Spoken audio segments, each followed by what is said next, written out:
de toutes les personnes qui ont 24 heures comme moi, on a tous 24 heures, d'accord?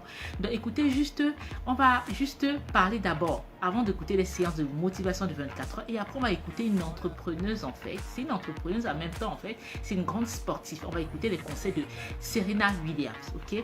Mais avant ça, on va d'abord écouter les conseils en fait je l'écoute tout le temps, de Eric Thomas, qui dit on a tous 24 heures. Qu'est-ce que tu fais de tes 24 heures? D'accord? Qu'est-ce que tu fais réellement de tes 24 heures?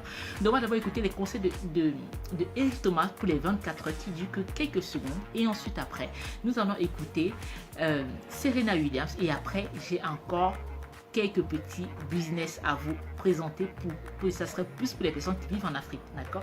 Même si vous pouvez vivre en Europe aussi, vous pouvez le mettre aussi en pratique en aidant ceux qui sont en Afrique, parce que comme je l'ai toujours dit, apprends à pêcher ton frère, d'accord? Apprends-le à pêcher, donc pour qu'il évite toujours de venir te demander 1 euro, 2 euros, 3 euros, 4 euros, apprends-lui à pêcher. Alors, bonjour, bonjour Aïssa, bonjour. Oui, on a besoin de cette motivation. Donc, alors, on va premièrement écouter la première motivation. On a tous 24 heures. Alors, c'est parti.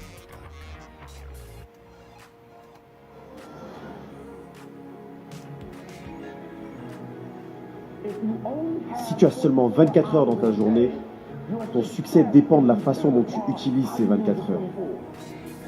Tu dois m'écouter. Les gens parlent d'Oprah Winfrey, Ted Turner, Warren Buffett. Écoute-moi, peu importe l'argent que tu gagnes, tu as seulement 24 heures dans une journée. Et la différence entre Oprah et la personne qui est fauchée, c'est que Oprah utilise ses 24 heures à bon escient.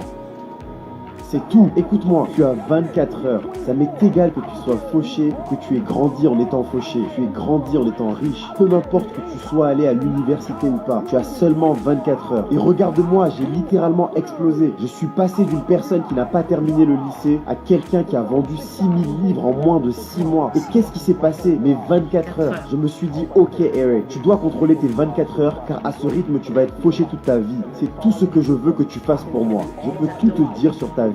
Si seulement tu écris ton plan pour tes 24 heures et que tu me laisses y jeter un œil. Ton plan, on l'a déjà dit ici. Ton plan, qu'est-ce que tu fais? Qu'est-ce que tu as prévu de faire aujourd'hui?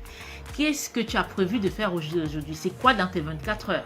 Alors, on continue. Je peux te dire où tu seras dans 5 ans, dans 10 ans, dans 20 ans, si tu continues à suivre ce plan. Et voilà, c'est fini. C'était juste une petite minute de Eric Thomas qui me parlait de tes 24 heures. Qu'est-ce que tu fais tes 24 heures? En gros, la planification de tes 24 heures va déterminer qu'est-ce que tu vas être dans 3 ans, 4 ans, 5 ans, 6 ans. Parce que le fait de planifier, le fait de programmer, bah, tu iras plus loin. Ok? Donc, du coup, maintenant, on va écouter en fait, les conseils de Serena Williams. D'accord?